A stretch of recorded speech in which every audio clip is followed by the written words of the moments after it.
Alors, bonjour les élèves. Aujourd'hui, notre leçon est une leçon de chimie destinée aux élèves de la 4e année mathématiques et sciences expérimentales. Même pour nos élèves de la 4e année sciences techniques, ils peuvent suivre, mais avec la simple remarque que tout calcul du pH d'une solution aqueuse, d'un acide faible ou bien de base faible ou bien de ce qu'on appelle solution tampon est hors programme.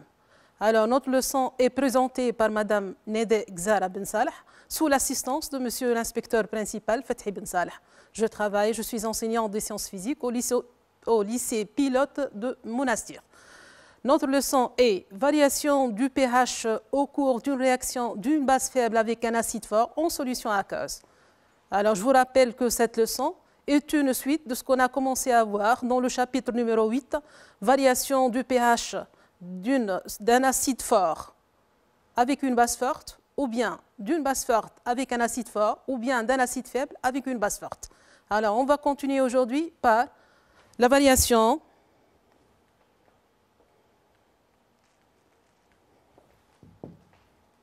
du pH au cours d'une réaction d'une base faible avec un acide fort en solution aqueuse. Les objectifs de la leçon. Tracer et interpréter la courbe de variation du pH d'une solution aqueuse de base faible B, de concentration CB, en fonction du volume ajouté d'une solution d'acide fort. Exploiter la courbe du dosage par pH-métrie pour la détermination de la concentration de la solution basique dosée et pour la détermination de la constante d'acidité du couple BH plus B. Et pour finir, on va définir une solution tampon et on va déterminer ou bien choisir un indicateur coloré convenable de pH pour ce dosage. Une petite introduction. Certainement, vous avez vu dans les commerces que le vinaigre vendu renferme environ 5% de masse en acide éthanoïque CH3, CO2H. Ou bien, un déboucheur renferme environ 20% de soude. Ou encore, un comprimé d'aspirine renferme 500 mg d'acide acétylsalicylique. La question, comment peut-on, dans un laboratoire d'analyse, vérifier ces indications 5%, 20%, 500 mg avec précision? Je vous donne un petit temps, mais la réponse, vous la connaissez. On l'a vu déjà. On va faire un dosage. Alors, je vous rappelle là, qu'est-ce qu'un dosage? Et quel est le but d'un dosage? Le but d'un dosage est de déterminer une quantité de matière ou une concentration inconnue. Comme exemple de dosage dans cette leçon, on va voir le dosage acido-basique. On appelle dosage acido-basique un dosage qui fait intervenir une réaction acide-base totale entre le réactif dosé et le réactif titrant de concentration inconnue. Définir l'équivalence acido-basique. On l'a fait plusieurs années.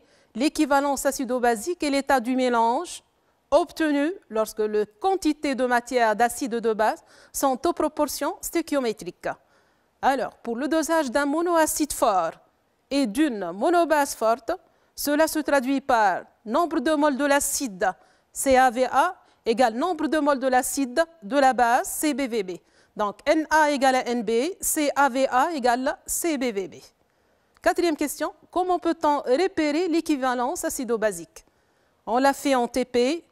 On va repérer l'équivalence expérimentalement, soit par un dosage pH métrique, soit par un dosage volumétrique, c'est-à-dire en utilisant un indicateur coloré de pH convenable. Pour commencer, on va décrire le mode opératoire. On va décrire minutieusement et lentement ce mode opératoire.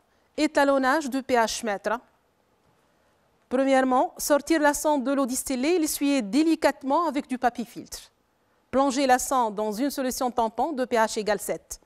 Régler le bouton de température pour que le pH-mètre affiche la valeur 7.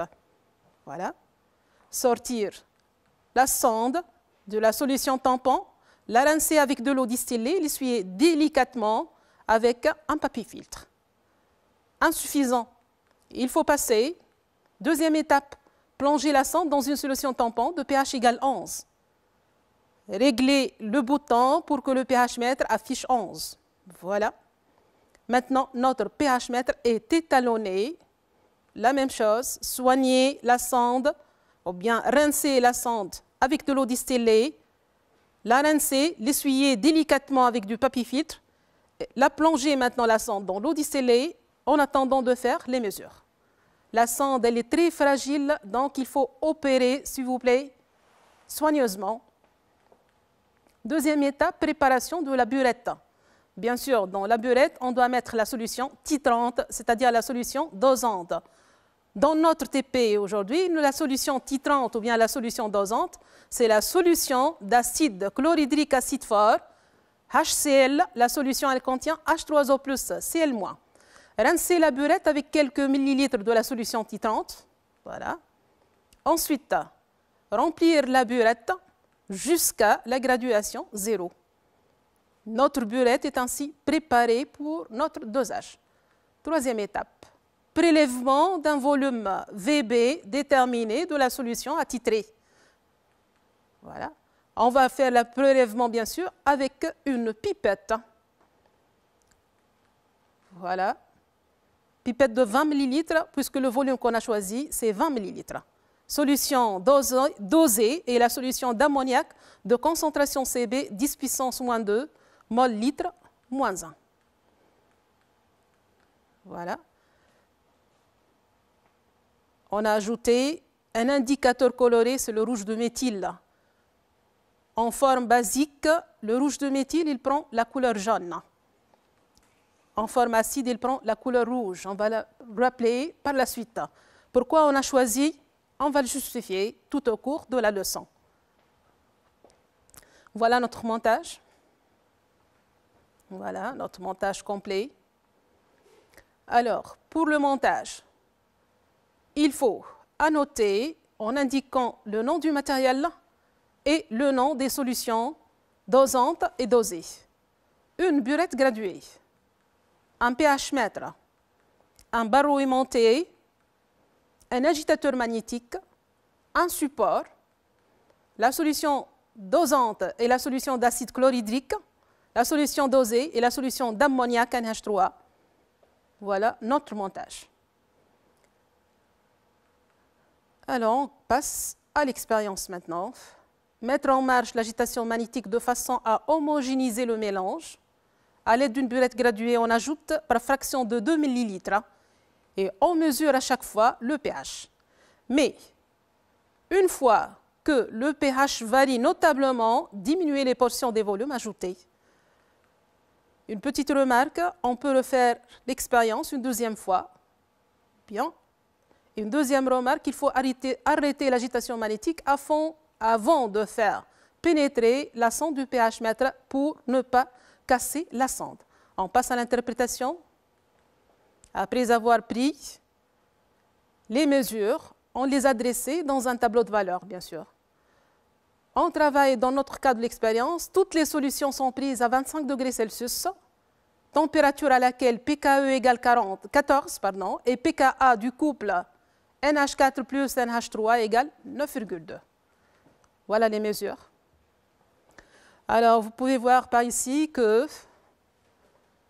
pour VA, volume dosé, 0 ml, pH 0, pH initial égale 10,6. C'est le pH de la solution basique dosée, solution de NH3 de concentration CB, 10 puissance moins 2 mol litre moins 1. pH initial, pH d'une solution faible avec les deux approximations valables. pH initial égale 1,5 pKa plus pKe plus log de CB.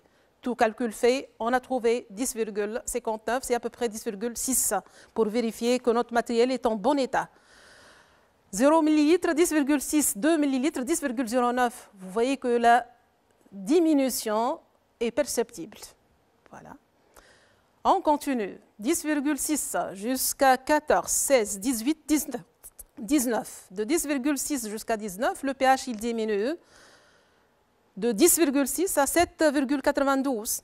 Voilà, et on a alors de 19,5 à peu près jusqu'à 20,5 environ. pH, il diminue de 7,61 à 3,91. Vous voyez qu'on a ici une variation brusque du pH. Par la suite, au-delà de 20,5 ml de la solution acide ajoutée, 3,61, 3,32, 2,95, le pH diminue encore, mais presque une variation légère. On passe à la courbe pH en fonction du volume VA ajouté. Voilà la courbe. Courbe de dosage pH égale à F de VA ou bien courbe de titrage pH égale à F de VA.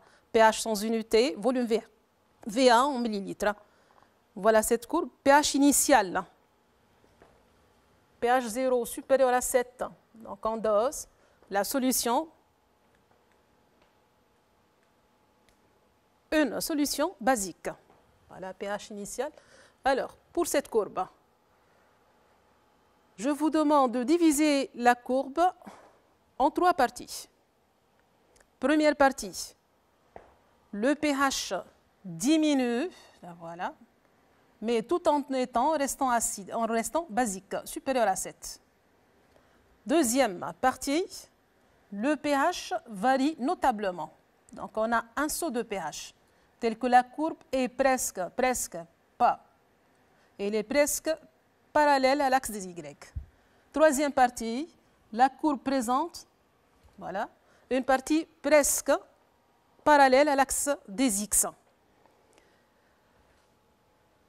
On va interpréter la courbe. Voilà notre courbe. Alors on passe à la description de la courbe. Voilà. Première partie. Le volume de l'acide ajouté entre 0 et 19 ml. Voilà la courbe. Le pH, il diminue, mais toujours en restant supérieur à 7. Donc la solution, elle est encore basique. Alors, on va commencer par pH initial, pH de la solution basique. Première, concavité.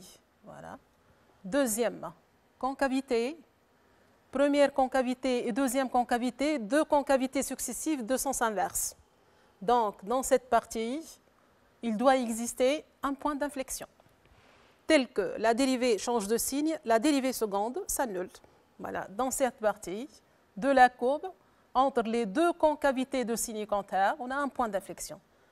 Déjà, on a un premier point d'inflexion. Deuxième partie de la courbe, le volume ajouté entre 19 ml et 21 ml. Voilà, environ 19, 21, 19,5, 20,5, voilà. La deuxième partie de la courbe, voilà. Alors, je m'intéresse concavité, concavité successive. On a deux concavités de sens inverse. Encore, dans cette partie de la courbe, on a un deuxième point d'inflexion. Troisième partie de la courbe, le volume de l'acide ajouté est supérieur à 20 ml ou bien à 20,5 ml. Vous voyez que la courbe est presque horizontale. Le pH inférieur à 7, le pH est acide, la solution est acide. Dans cette partie, alors, donc, pour résumer, la courbe, elle présente deux points d'inflexion. On va chercher ces deux points d'inflexion.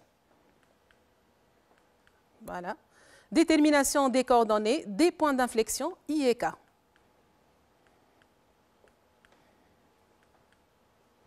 Voilà la courbe.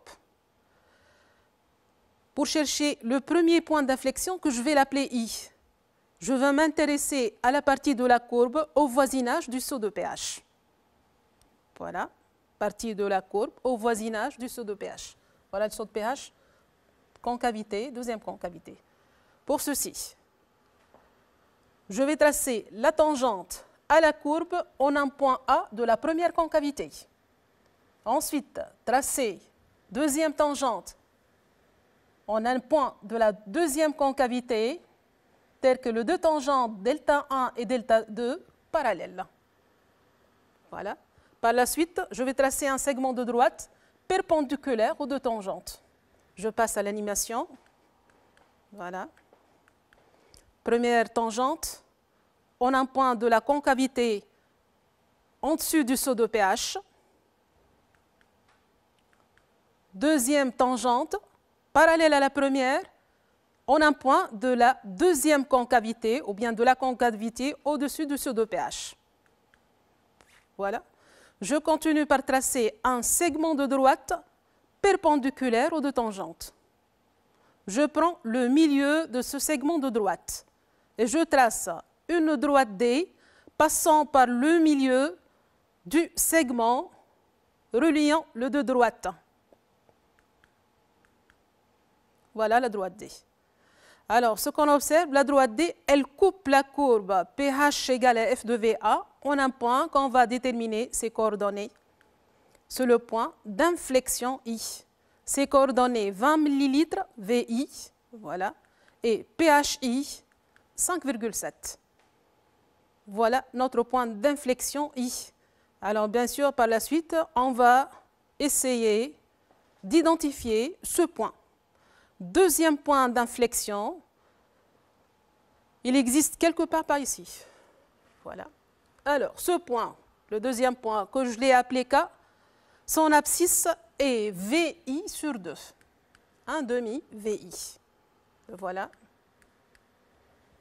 VK égale 1 demi VI égale à 10 ml. Projection sur la courbe, projection sur l'axe. Des ordonnées PHK égale 9,2.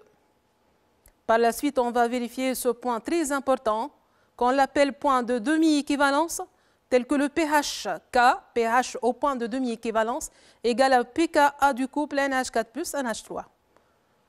On va l'interpréter, on va le justifier. Alors, maintenant, on va essayer d'identifier le point I. Que représente le point I? Je rappelle que l'équivalence acido-basique et l'état du système tel que l'acide et la base sont en proportion stéchiométrique. CBVB égale à CA-VAE dans notre cas. Tout calcul fait, CBVB égale à 20 10 puissance moins 3 millilitres fois 10 puissance moins 2 mol litre moins 1 égale à 2 10 puissance moins 4 mol. CAVI 20 10 puissance moins 3 fois 10 puissance moins 2 égale à 2 10 puissance moins 4 mol. Là, on vérifie bien que CAVI égale à CBVB. VI n'est autre que le volume versé à l'équivalence et le point I n'est autre que le point d'équivalence. Donc, le point d'intersection I est le point d'équivalence E. Et le point K est le point de demi-équivalence. Alors, à noter maintenant, PHI égale à PHE égale à 5,7. L'équivalence, le mélange est acide. Il faut justifier ce caractère du mélange à l'équivalence. Pour ceci, on va écrire l'équation de la réaction du dosage. Alors, on a dosé une solution de base faible et faiblement ionisée. Base faible et faiblement ionisée, NH3. La solution, elle contient les molécules d'ammoniac NH3 comme entité chimique majoritaire. NH3 plus H2O, NH4 plus OH-. NH3 est faiblement ionisé. Voilà. Donc l'entité majoritaire, c'est NH3. On additionne au cours du dosage une solution d'acide fort, H3O plus Cl-. L'équation de la réaction du dosage aura lieu entre les réactifs NH3 et H3O plus acide. Cl- ne participe pas à la réaction, on ne va pas l'écrire dans l'équation de la réaction. NH3 plus H3O plus donne NH4 plus H2O. La question qui se pose maintenant, quel est le caractère de cette réaction? On va montrer que cette réaction est totale. Pour montrer ceci, on va écrire la constante d'équilibre K relative à cet équilibre chimique. Constante d'équilibre K égale NH4 plus à l'équilibre divisé par concentration molaire de NH3 à l'équilibre multiplié par la concentration molaire de H3O plus à l'équilibre. Ce n'est autre que 1 sur Ka. Voilà, 1 sur Ka. Ka, c'est la constante d'acidité du couple NH4 plus NH3. Base fois acide divisé par, base fois acide fois H3O plus, base fois H3O plus divisé par acide, c'est la constante d'acidité, donc c'est 1 sur Ka. 1 sur Ka, 1 sur 10 puissance moins pKa, 1 sur 10 puissance moins 9,2, c'est-à-dire 10 puissance 9,2 qui est égal à 1,58, 10 puissance 9. Donc, K est supérieur à 10 puissance 4.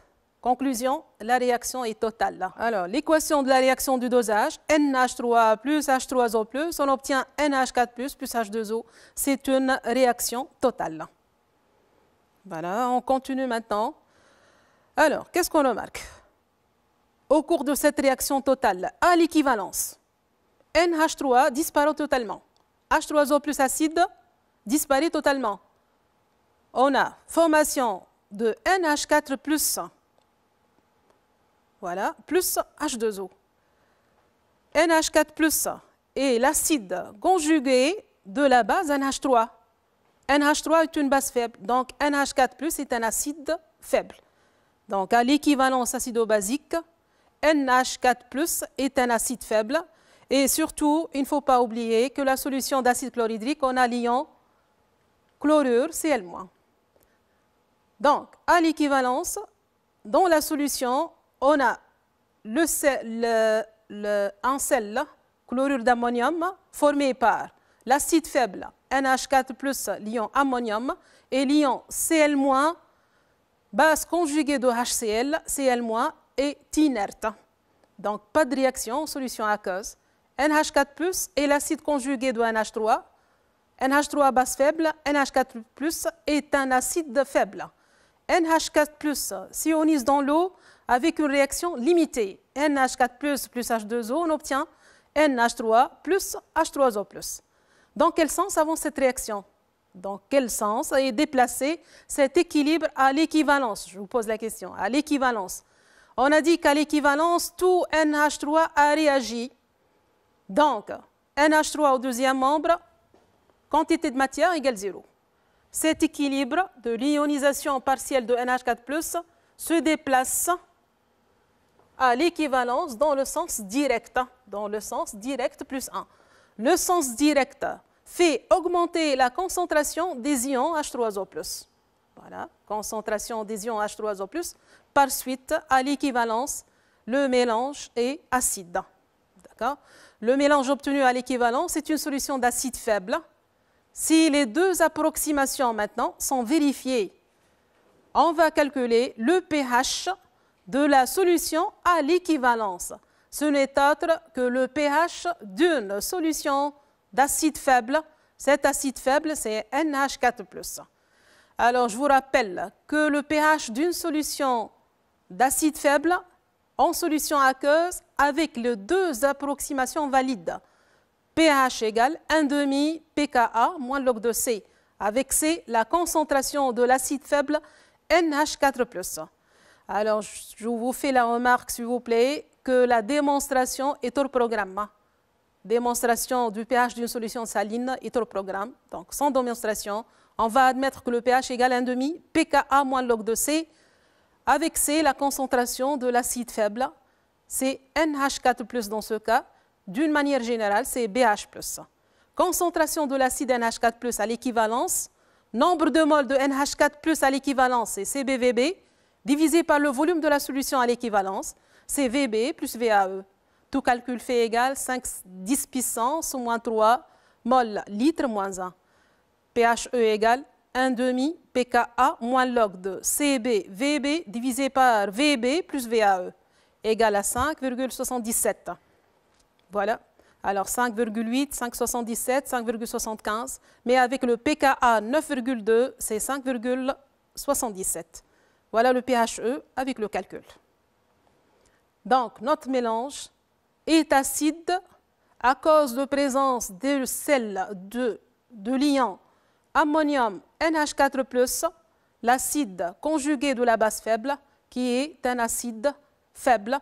Et la réaction d'ionisation de l'acide faible est déplacée dans le sens direct, car à l'équivalence, toute la quantité de NH3 est consommée par la réaction du dosage qu'on l'a déjà écrite. Je continue. pH de demi-équivalence.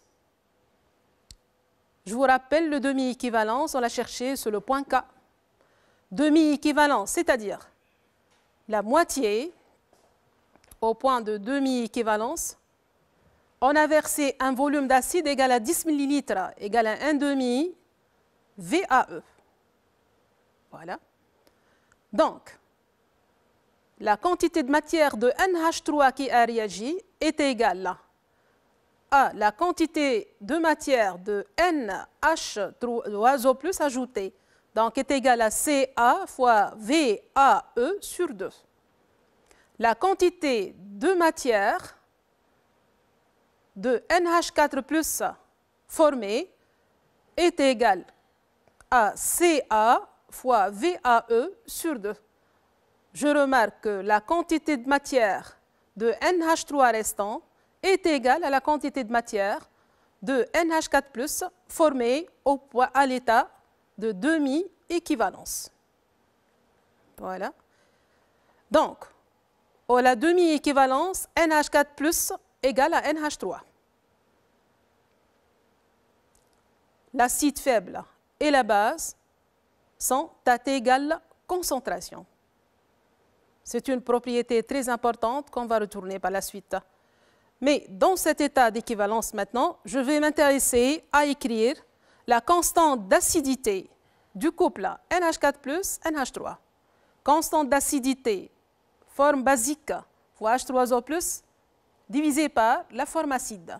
Forme basique NH3, multiplié par H3O+, divisé par NH4+. Comme à demi-équivalence NH3 égale NH4+, avec la simplification, on va avoir que Ka égale à H3O+, à l'état de le 1,5, ou bien à la demi-équivalence. Ceci nous donne qu'au point K, le pH à la demi-équivalence égale au pKa du couple NH4 NH3. Voilà, ce point K donc, c'est le point de demi-équivalence, pH demi-équivalence égale pKa du couple acide-base NH4 NH3.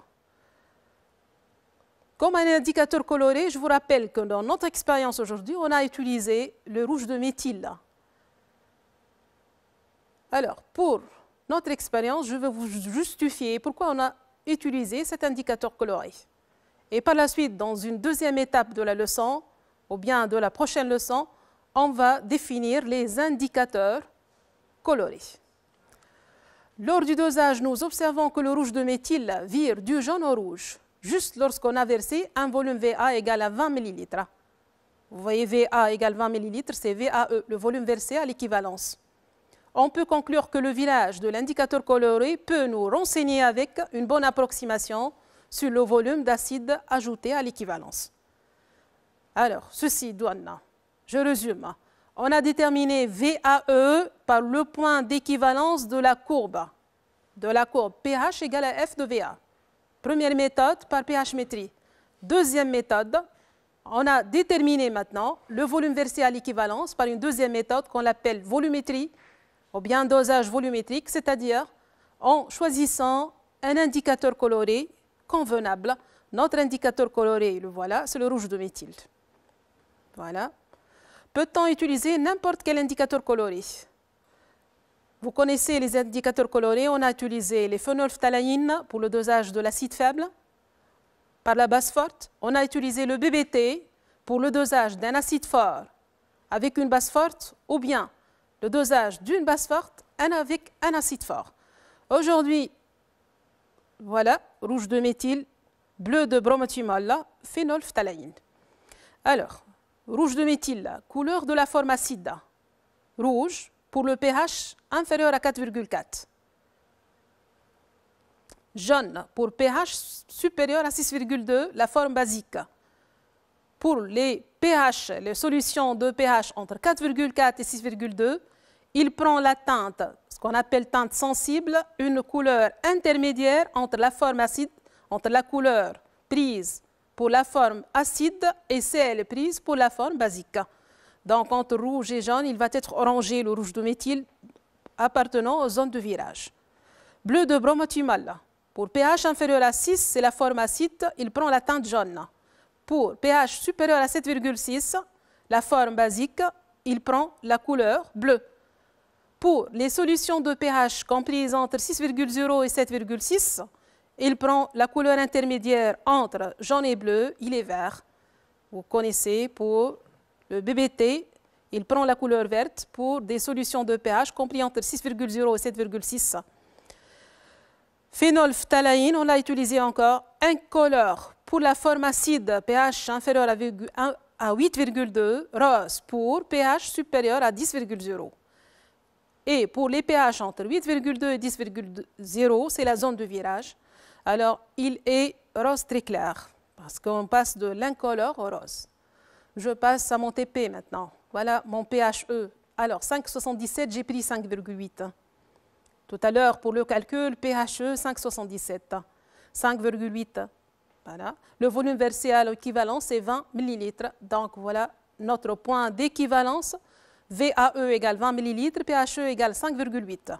Premier indicateur coloré, c'est le phénolphthalaïne. Voilà, zone de virage 8,2, 10. Zone de virage, le pH compris entre 8,2 et 10.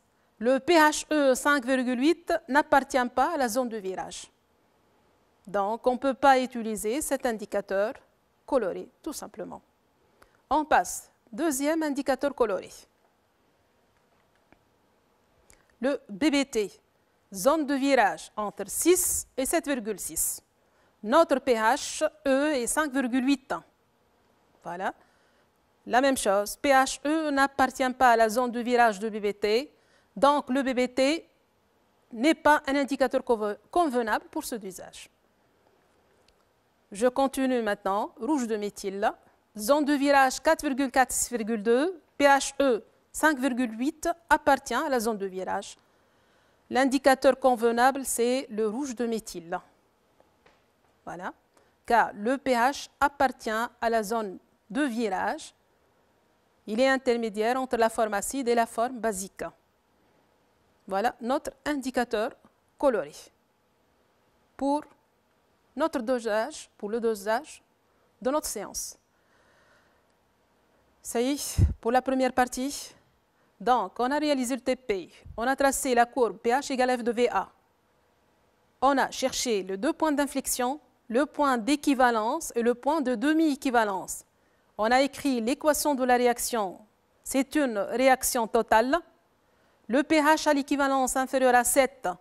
Donc, pour le dosage d'une base faible par un acide fort, à l'équivalence, la solution est acide. Et on a cherché le pH à l'équivalence, c'est le pH de la solution, c'est le pH de l'acide faible NH4+, à l'équivalence. L'indicateur coloré dans ce cas, c'est le rouge de méthyle là, mais il y en a plusieurs indicateurs colorés. Je continue maintenant, je rappelle la courbe pH égale F de VA. Quels sont les facteurs qui influent sur cette courbe à votre avis? Quels sont les facteurs qui influent sur la courbe pH égale F de VA?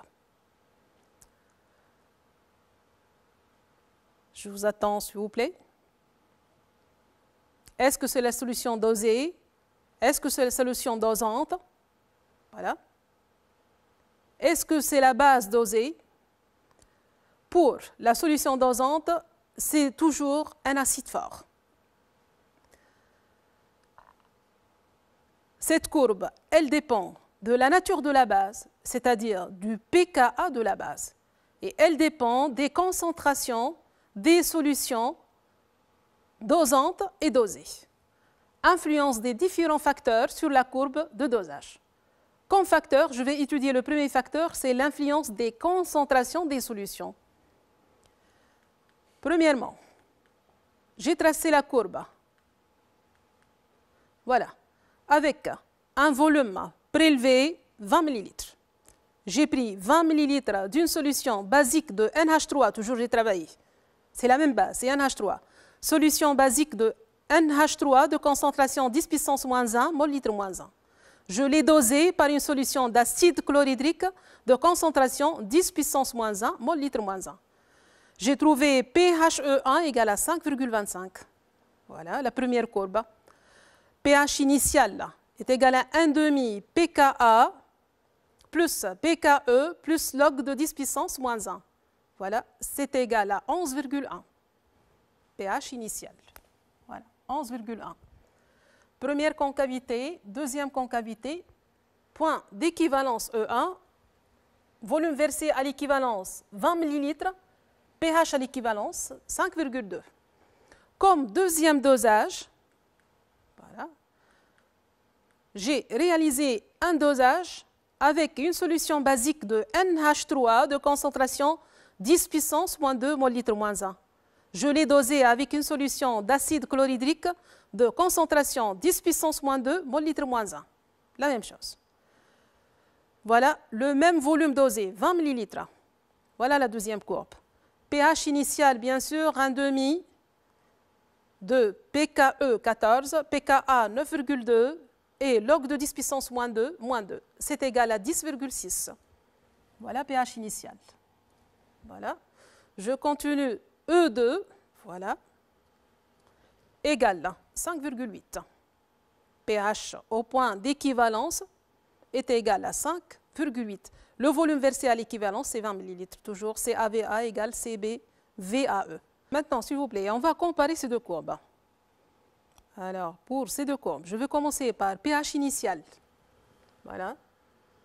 Pour concentration CB égale 10 puissance moins 1, pH initial égale 11,1. Concentration CB égale 10 puissance moins 2, pH initial égale 10,6. Bien sûr, pour une base faible, si la concentration diminue, le pH diminue, il tend vers 7. Ça y est, c'est clair. Donc, par dilution, pH initial diminue. Deuxième comparaison, au point de demi-équivalence, pour VK égale, bien V de demi-équivalence, 1,5 VAE. Voilà le point D. En ce point, les deux courbes, elles sont confondues. pH au point 2 égale au point D, au point de la demi-équivalence, c'est égal à 9,2. Bien sûr, c'est égal à pKa du couple NH4 plus NH3. Et le pKa ne dépend que de la température. Donc, au point de demi-équivalence, les deux courbes sont confondues. Le pKa égale à pH demi, pH à la demi-équivalence égale à 9,2. Alors, une autre comparaison. Vous avez E1, 5,2, E2, 5,8. Vous remarquez que le pH à l'équivalence augmente. Pourquoi? Pourquoi le pH à l'équivalence augmente?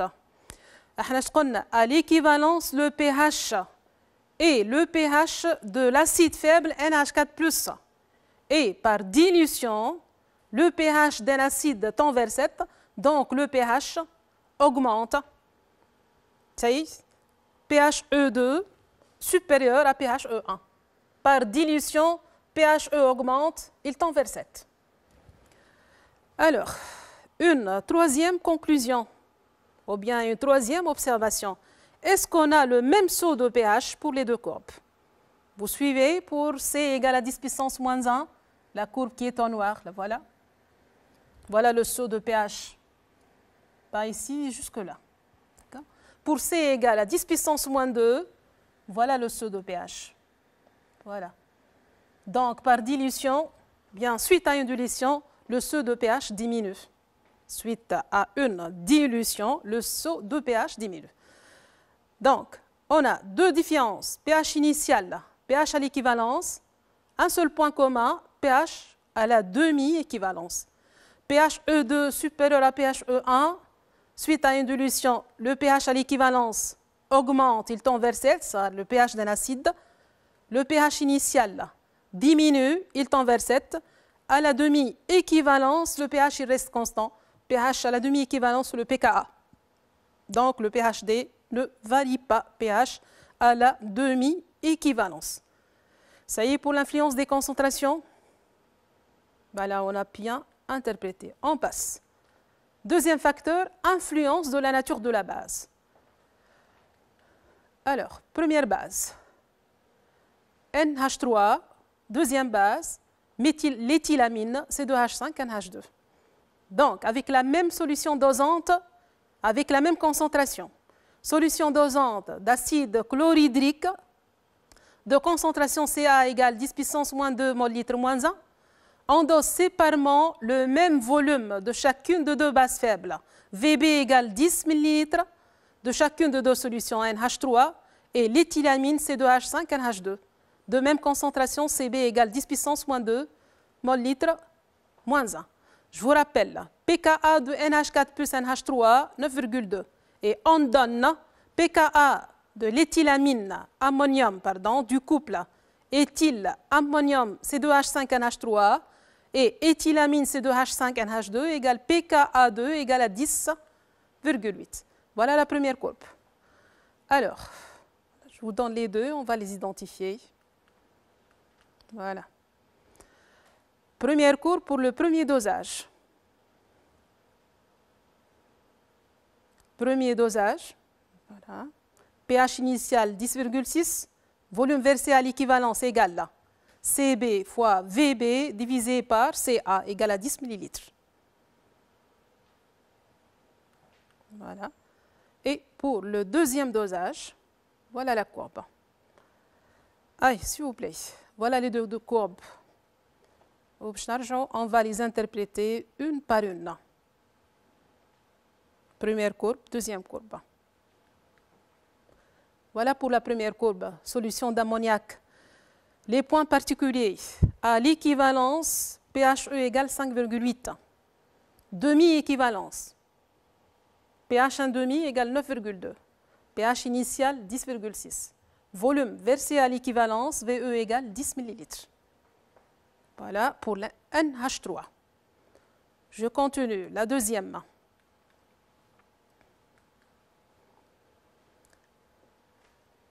À l'équivalence, E2 égale 6,2. Ça y est.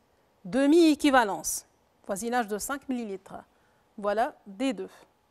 Différent, bien sûr, c'est 10,8. C'est le pKa de la deuxième base. Voilà. pH initial, 11,9. Voilà. Ça y est, pH initial, 11,4, pardon.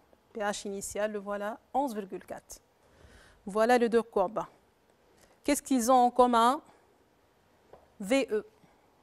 Voilà, VAE. VAE égale CB fois VB divisé par CA. Les deux bases du différent pKa ont la même concentration. Le volume versé à l'équivalence ne dépend pas du pKa de la base dosée. Il dépend uniquement du volume dosé, de la concentration de la solution basique et de la concentration de la solution acide. Notez bien, le volume ne dépend pas de la nature de la base. Donc, l'équivalence pHe2 supérieur à pHe1. Si le pKa augmente, pHe augmente.